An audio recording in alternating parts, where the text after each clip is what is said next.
Okay, so what we have here is we have a Reed prentice timber hog and an I.E.L K. They're like cousins, basically the same saw, different companies. This is my I.E.L K, and this is the Reed prentice timber hog.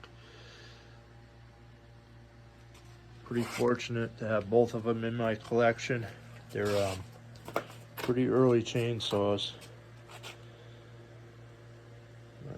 Pretty massive.